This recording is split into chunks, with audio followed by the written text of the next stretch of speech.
Wake up! It's the Saturday Morning Podcast. Let mom and dad sleep in and come back with me to the 80s. Let's grab a bowl of Golden Puffs or Apple Cinnamon Cheerios and flip on the tube. I've got the TV guide and hours of nothing to do. My name is Chris, and I love all the Saturday morning cartoons. When I was a kid, I lived for Saturday mornings. Now that I'm an adult, I want to relive all those great shows and see where they came from. Let's take a deep dive back to the 80s and see what's waiting. Rewind!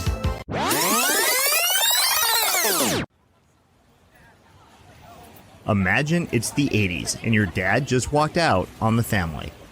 Now your mom isn't coping well and she leaves you and the family dog at a shopping mall in Chicago.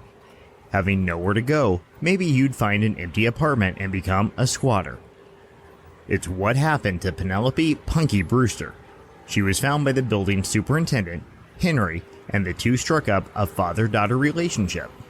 Now, take it a step further. What's missing from this heartwarming adventure? How about a magical sprite named Glomer who uses his powers to take you and your friends on fantastic adventures when your foster dad isn't watching?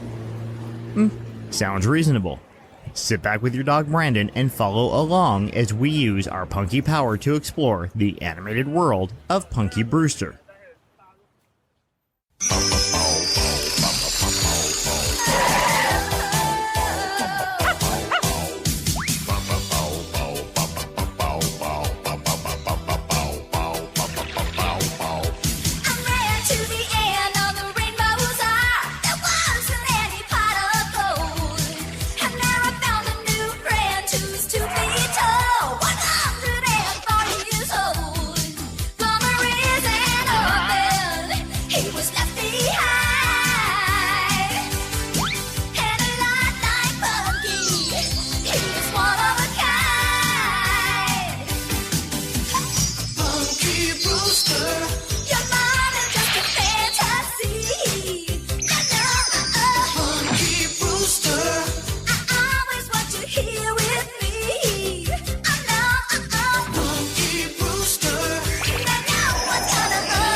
In the fall of 1985, NBC launched the animated adventures of Punky Brewster.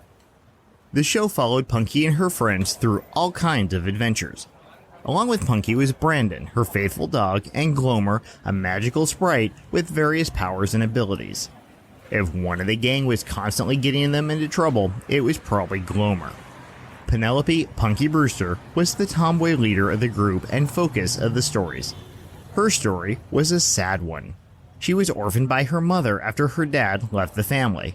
Wandering around Chicago, Punky found Henry Warnemont, the superintendent of the building she hid in. Henry took her in until he could locate Punky's mother. Unable to find her, Henry would eventually adopt Punky as his own daughter. Henry, in addition to being the building manager, was also a photographer and a widower. His wife, Claudia, passed away some years before.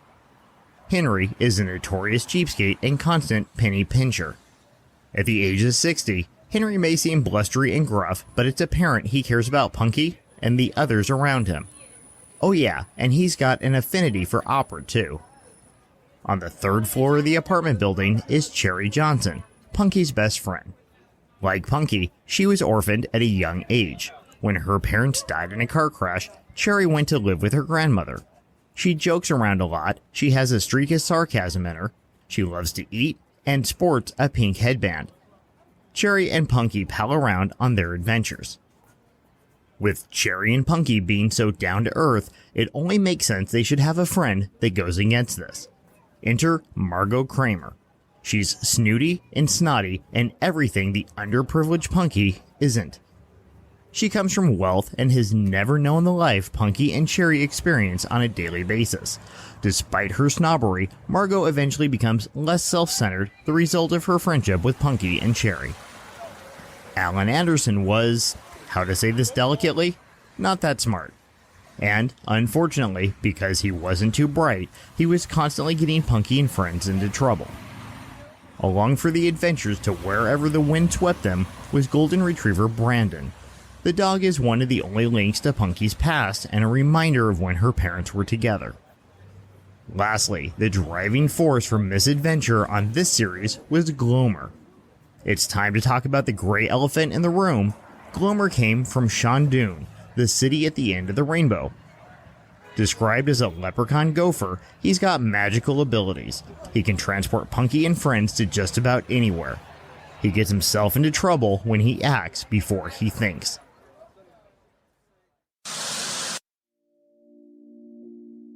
To explore the world of the animated Punky Brewster, we need to first know where Punky came from.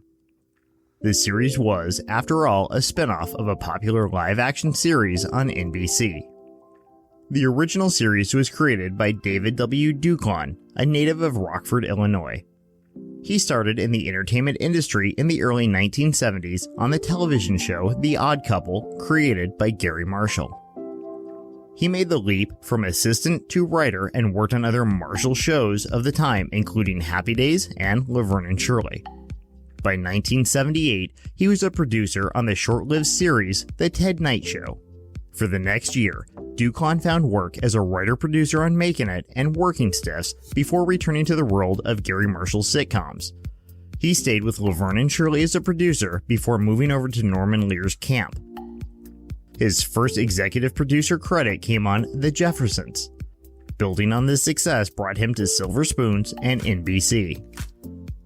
Duclon pitched the series of a young orphan living with an old grumpy hermit to NBC head of programming, Brandon Tartikoff. Taken with the idea, Tartikoff asked for the orphan character to be named after a girl he once knew, Peyton Brewster. The live-action series premiered on NBC in September 1984. It aired in a Sunday time slot and went up against CBS news program 60 Minutes. Tartikoff intentionally put Punky Brewster in this slot to give families alternate programming on Sunday night. The show was a success, so much so that there was a planned spin-off and backdoor pilot at the end of the initial season entitled Fenster Hall. While Fenster Hall never went to series, America couldn't get enough of the 7-year-old colorful fashionista who couldn't stay out of trouble. How could NBC capitalize on Punky Power? Enter Ruby Spears, an animation studio with a knack for Saturday morning fun. It seemed a no-brainer to turn Punky into a cartoon. Her attitude and style were seemingly geared for Saturday morning. Add to the fact that it was once trendy to take a live-action property, add some adventure angle, and animate it, the Punky Brewster cartoon was an obvious choice. It was a way for NBC to have twice as much Punky every week. Now, all they had to do was assemble the perfect cast.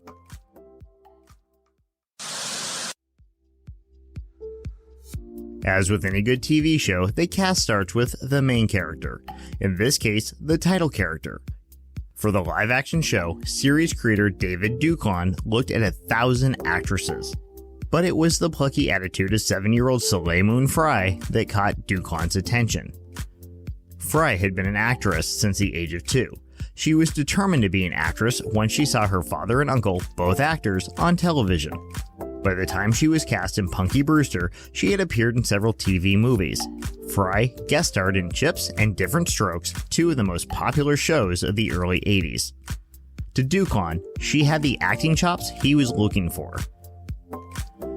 George Gaines, at the age of 67, was a hot commodity at this time. In 1982, he co-starred in Tootsie, a top 10 picture of that year.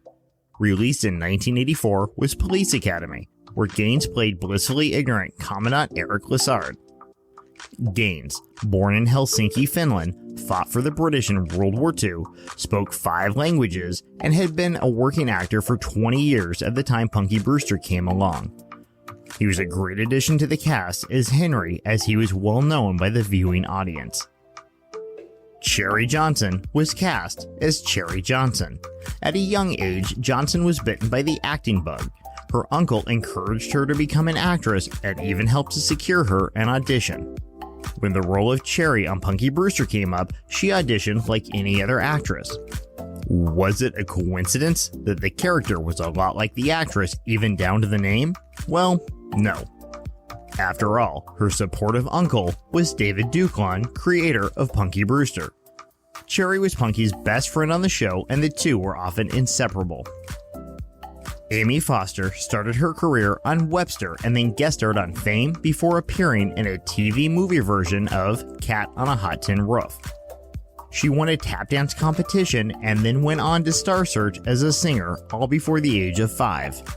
Her performance as snooty Margot Kramer was played to perfection. Playing Punky's absent-minded friend, Alan Anderson, was actor Casey Ellison. From what I can find, Punky Brewster was Ellison's first acting job. This was the cast from the live-action Punky Brewster. The story of how they ended up on the animated show is very simple. They were asked, they committed, and that was that.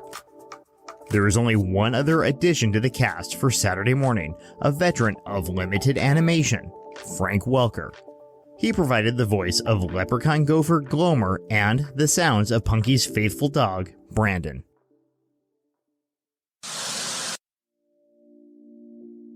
As with any series, the main cast was accented each week with a rotating cast of actors who helped to flesh out the fictional world. Scott Menville was brought on to provide additional voices. At the time he was cast, he was a 16-year-old actor. His first credit came at the age of 8 while working on Scooby-Doo and Scrappy-Doo for Hanna-Barbera. His father, Chuck Menville, had once been an animator at Disney Studios and worked on The Jungle Book. Dissatisfied with the atmosphere at Disney, Menville left to pursue other opportunities. This connection in the animation world may have opened the doors for young Scott. Whatever the case, Scott Menville had half a dozen credits to his name by the time he landed on Punky Brewster. Tress MacNeille also started at Scooby-Doo and Scrappy-Doo, just like Menville. She would provide additional voices for many shows, working for both Ruby Spears and Hanna-Barbera. Born Teresa Claire Payne in Los Angeles, California, young Tress knew from the age of 8 she wanted to be a voice actor. Pursuing any offer that came her way for a 2-year period, she managed to work her way up to bigger and better gigs. By the time she landed Punky Brewster, she'd gained experience on almost 20 different series. After these messages, we'll be right back. These are kids who love these Cabbage Patch Kids, and this is new Cabbage Patch Kids cereal. It's the perfect match, it's Cabbage Patch Kids cereal. It's so yummy, tasting fun to eat, low in sugar too. Each smiling Cabbage Patch face has a crispy taste. The good for you. Part of this nutritious breakfast. New Cabbage Patch Kids cereal. It's the perfect match, it's Cabbage Patch Kids cereal. Dragon Blaster. One more paralyzing Dragon Blast and what? Freeze, Fisto! Dragon Blaster, Skeletor, Fisto, Roboto, and He-Man figures, each sold separately. Roboto, attack! Your Dragon Blaster can't stop the most powerful robot in the universe. Oh yeah! Freeze, Roboto! I said freeze! Dragon Blaster, Skeletor, new from the Masters of the Universe collection. Other action figures, each sold separately. From Mattel. I am a mouse. And my job is to eat things. One really fun thing I get to eat is Twizzlers candy. It makes me happy. They're so chewy, and their fruity flavor is so juicy. So if you have a mouth, and I know you do, may I personally recommend Twizzlers. We now return to Punky Brewster.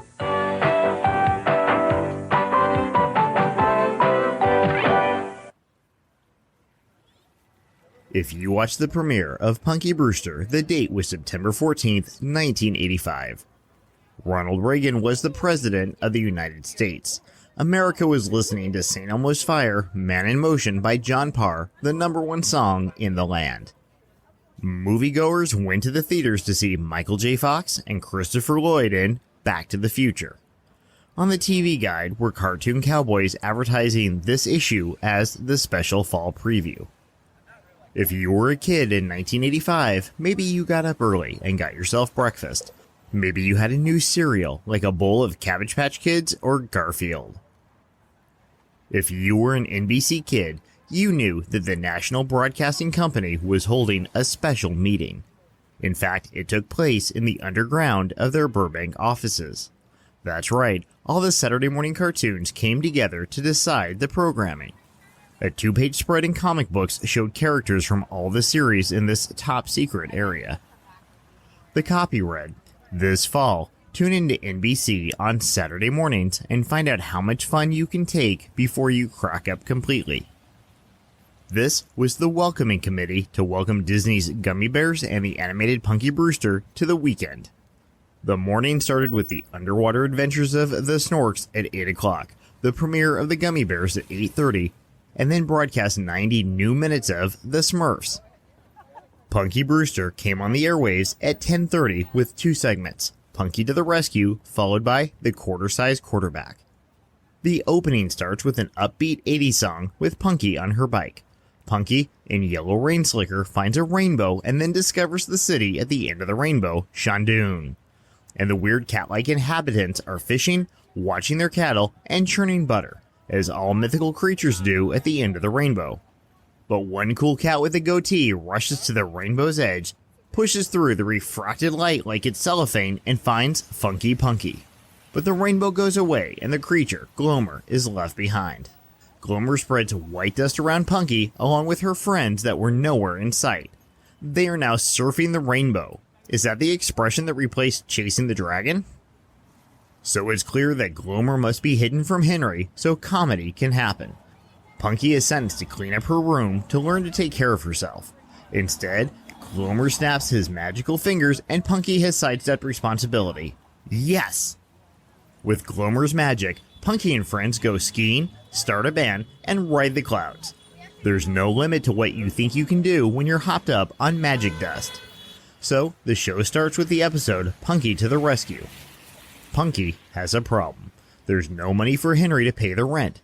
She orders Glomer to poof up a mansion tax-free and all the problems are solved. End of episode. No, wait. Instead of all that happening, the phone rings. My mistake. Glomer jumps sky high, answers it, and believes that people talking from the phone are actually in the phone. Punky's so poor she's got a landline. Turns out to be a job offer for Henry in Florida. The rent will be paid. Punky has a place to stay for another week. Hooray! They're so excited that Punky hugs Cherry while Glomer hugs Brandon, the golden retriever. Turns out that Henry has to take pictures while skydiving. Cherry says Henry will kill Punky over this. And speaking of Punky's murderer, Henry rings the doorbell to his own apartment and Punky lets him in. No, who is it? No, remembering all those 80s PSAs about stranger danger. Glomer is hidden and then Henry is let in. In full sight, Henry's hair looks a bit like Hugh Jackman's silky locks in the first X-Men movie. And who couldn't imagine George Gaines as Wolverine with the adamantium claws out? Punky explains the skydiving photo op that's the difference between a roof over their heads and the streets, and Henry wants no part of it. Not my Wolverine. Playing the homeless card, Punky guilts Henry into taking the offer, and to show that guilt is a two-way street, Henry says Punky will be responsible for his death if he doesn't come back. How messed up is that? I know it was a joke, but can you imagine? The rebooted show would be Punky rocking back and forth, staring off into space saying, "It's my fault, it's always my fault." Anyways, Henry almost finds Glomer, but his absent-mindedness wins the day. Henry goes to Florida. No bags, no toothbrush, just an umbrella. Walking the not-so-mean streets of Chicago, Punky laments to Cherry, Margot, and Alan that she wishes she could watch Henry skydive. Henry's gonna die. No. Meanwhile, Brandon eats Margot's ice cream. She's not that upset. She knows her dad will just buy her a Baskin-Robbins store to replace it. Margot reminds Punky that magic is real, and dust shoots out of Glomer's nose, magically transporting the kids to Florida. Glomer is now downgraded from a magical leprechaun gopher to just a step above Southwest Airlines. Arriving seconds later in Florida, Margot complains it was the worst ride ever, but they're there and the skydiving is happening. Henry looks like he's having second thoughts about jumping out of an airplane, but he falls out instead. His chute deploys, but the wind carries him to the swamp. Punky is worried and wants Glomer to do something. Unfortunately, shooting magic snot all over everyone took it out of Glomer and his magic is pooped. Yeah, coming down from the high is always the worst part. I've heard. Henry did land in the swamp. His parachute snagged on a tree and he hangs just over the waiting mouth of a hungry, slimy alligator. Henry gets out of the tree by bouncing off the gator and onto firm land.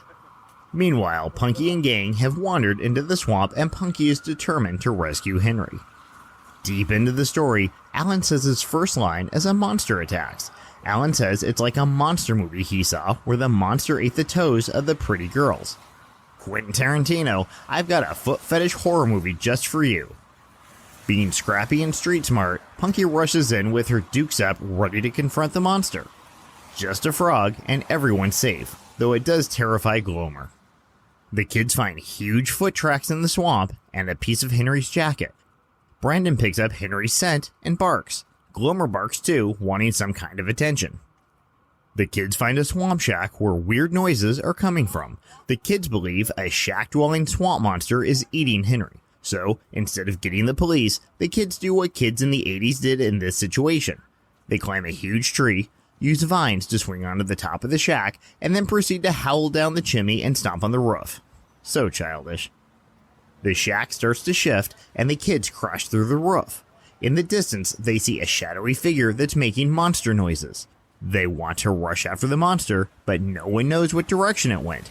Punky instructs Glomer to make a mattress fly a la Arabian Nights. Apparently, he's got enough magic for that. The ride is short as the pre-Jar Jar Binks sounding Glomer crashes into a tree. Moping on a log, Punky is worried about Henry. Punky believes that Henry is dead, and that it's her fault. Oh no, she really is feeling the guilt. There's tears and everything. The orphan is orphaned again. All Punky's got left is Brandon because Glomer and her friends are chopped liver. Now with her second wind, Punky is determined to use Punky power to kick some monster butt. The kids build an elaborate pit and use Margot as bait to lure the monster. While Glomer is looking out, Henry backs into him. They both fall into the swamp and come out covered in muck. Getting a look at each other, they run away scared. Punky tells Margot to look sexy for the monster.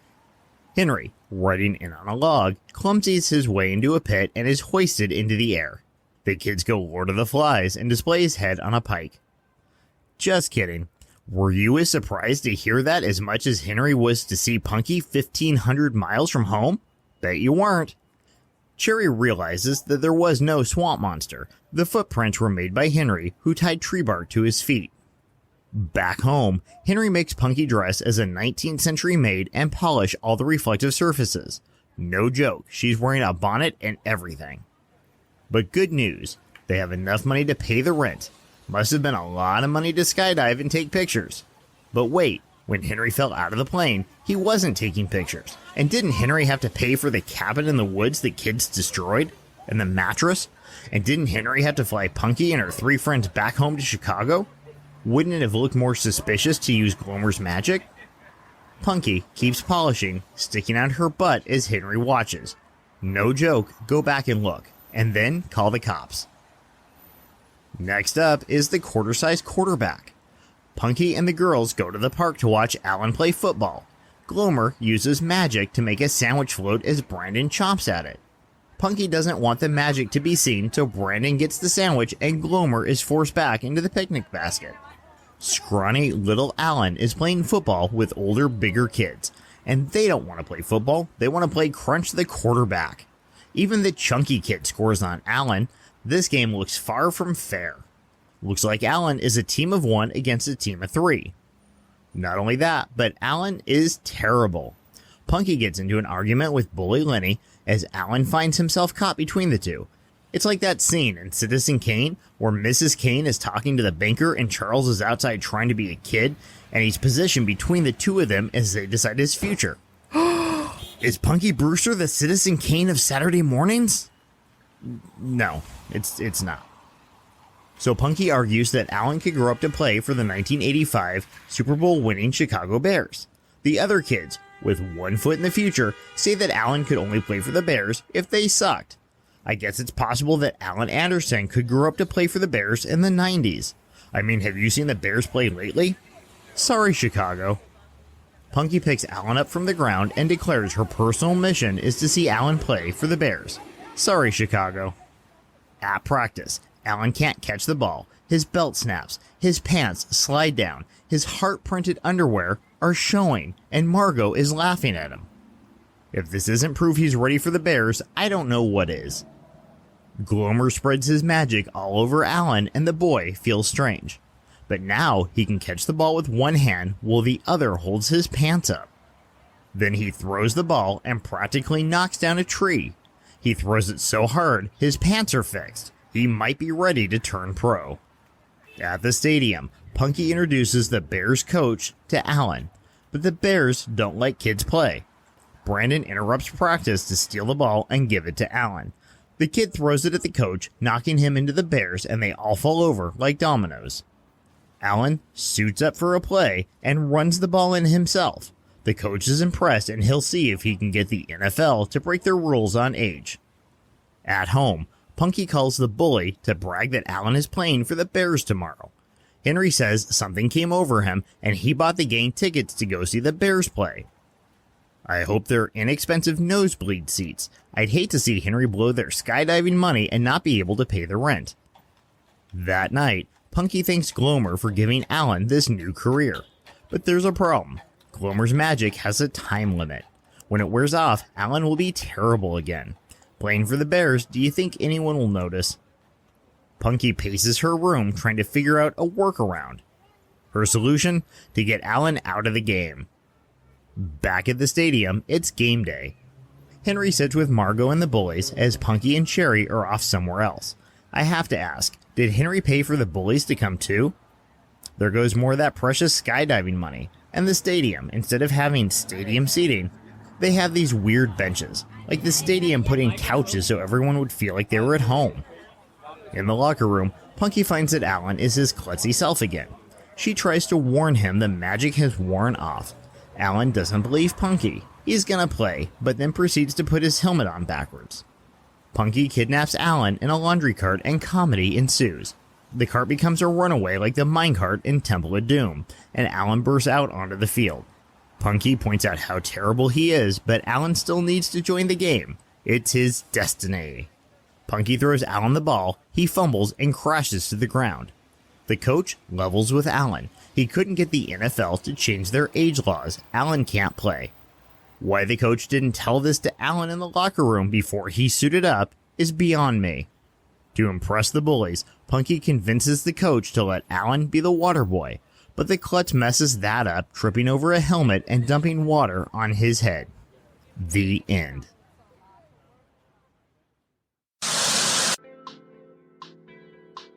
Was it a phenomenon? No. The purpose of the animated Punky Brewster was to service younger children and give them a second dose of Punky power. It gave NBC a chance to market a few pieces of merchandise. If you were a fan of the cartoon Punky Brewster, there was a book of paper dolls, a coloring book, and Galoob-made PVC figures and dolls. To be fair, the Galoob action figures were most likely the result of the live-action show. So, as a powerhouse classic that will be remembered forever, the animated show isn't it. It is a curious time capsule of this moment in Saturday morning history. The strategy of turning TV into animation was almost at an end in the 1980s. NBC would go back to this well again in 1987 and 1988 with Alf and Alf Tales. But the trend turned away from adapting TV into cartoons, instead adapting hit movies into Saturday morning shows. That strategy ensured that the network would get fans of the popular movies to watch it. It also meant that the studios were keeping their brand alive until a sequel could be made. In the case of Punky Brewster, the live-action version outlasted the animated series. On December 6, 1986, the last new episode was broadcast. After these messages, we'll look at what happened to the creator and actors and explore the legacy of Punky Brewster. announces Mr. O's Fun Time Instant Winner Game. You could win one of over 100,000 toys, like a Mattel Malibu Barbie doll or a Hot Wheels gift pack. And the grand prize is a vacation for 4 in Hawaii. Oh, SpaghettiOs. Odds of winning the grand prize are 1 in 21 million. For a free game piece and official game rules, write to Mr. O, P.O. Box 3672, Syosset, New York 11775. It's Spirit, Horse of Shira. Dolls sold separately. You can pretend. He's more than just a lovely horse. He has a secret power. When Shira lifts her sword up high, he's swift wind, he can fly. With his wings and a horn, he's a fabulous unicorn.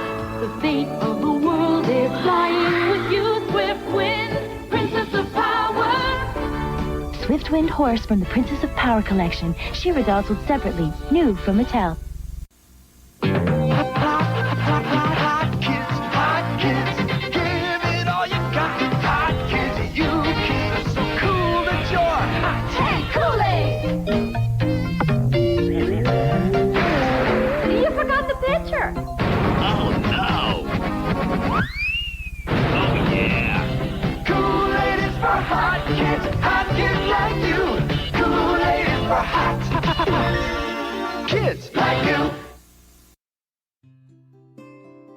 While the animated Punky Brewster ran for 2 seasons, the original show ran for twice that. Series creator David W. Ducon would go on to create several other TV shows, including Second Chance, On Our Own, and Built to Last. He would continue to work in the industry as a producer on such shows as Family Matters and Malcolm and Eddie. Soleil Moon Frye continued on as a working actress. She did some one-off appearances in popular shows of the 80s and 90s like The Wonder Years, Saved by the Bell, and Friends. She even found voice work on shows like Tiny Toon Adventures and Ren and Stimpy. In 2000, she returned to series work as Roxy King in Sabrina the Teenage Witch. George Gaines appeared steadily in film and TV projects until 2003. He never missed a Police Academy movie and even reprised his role of Commandant Lassard for Police Academy, the series. He was married to Alan Ann McCleary in 1953 and spent 63 years with her. She appeared as Henry's love interest in 3 episodes of Punky Brewster. George Gaines, at the age of 98, died in 2016 of natural causes at his daughter's home in North Bend, Washington. Cherry Johnson played another famous Johnson, appearing as Maxine, Laura Winslow's best friend on Family Matters. She went on to become a producer and writer, penning the 2009 movie I Do, I Did. Johnson has found a second career as a writer, having released several novels and a book of poetry. She has held the title of assistant editor and contributor to several fashion magazines over the years. She has become a reading advocate for a campaign called Take Time to Read. She spends her time working with several children's charities and is a board member of the Alzheimer's Association. Amy Foster retired from acting in 1995. After Punky Brewster, she lent her voice to other animated shows such as Pound Puppies and several Charlie Brown specials, playing both Lucy and Sally. In live action, she appeared in The Wonder Years, Quantum Leap, and Empty Nest. She was nominated 8 times for a Young Artist Award, but never won. In 2001, she married Trent DeFries, an Orange County firefighter. The couple have 2 children. Casey Ellison left the live-action Punky Brewster to pursue a supporting role on Mr. Belvedere. His last acting credit was in 2002 in the horror thriller Headhunter. Ellison's career moved from in front of the camera to behind it. He's been a member of the camera and electrical department on numerous projects as either a grip or electrician. In 2012, it appears that Ellison left Hollywood behind altogether. He managed a biomedical engineering department at Purdue University's research lab. He lives in Los Angeles with his daughter.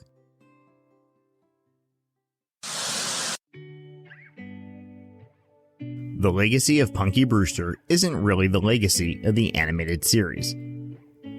The legacy of the cartoon is that it gave audiences twice as much Punky Brewster.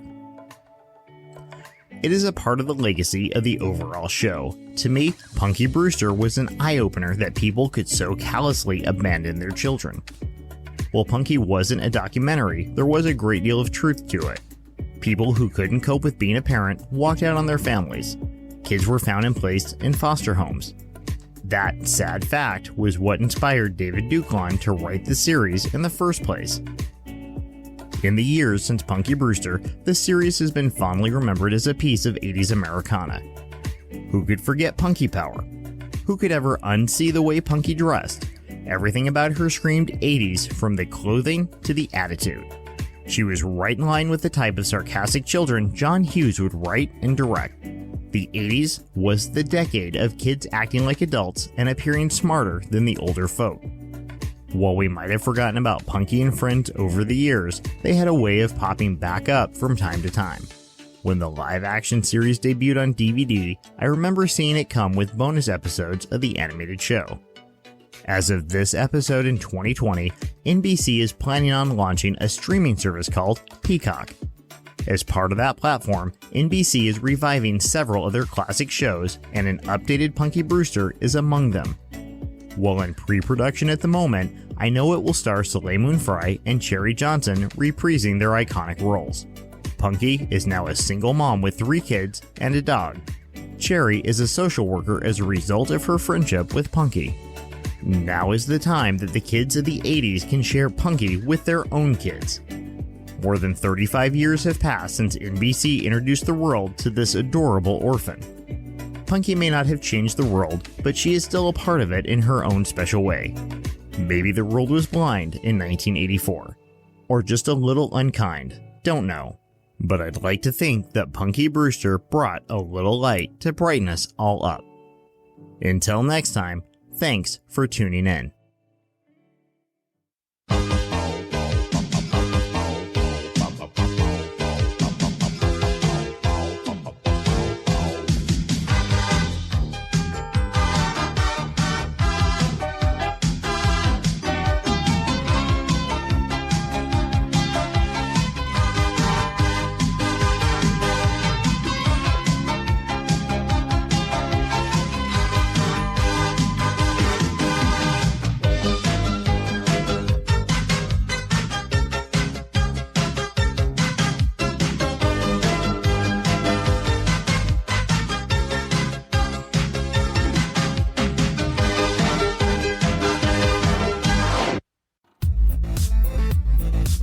Thank you for joining us at the Saturday Morning Podcast. If you like what you hear, please subscribe and leave a 5-star review wherever you get your episodes. If you'd like to drop us a line, please write to satmornpod@hotmail.com. You can follow us on Twitter and Instagram at satmornpod. If you'd like to support us to create more of these things, find us at patreon.com/SaturdayMorn. Supporters will get extra content and a chance to win behind-the-scenes prizes and given email priority. Do you have any vintage Saturday morning memories? Email your story and we could read it on the next episode.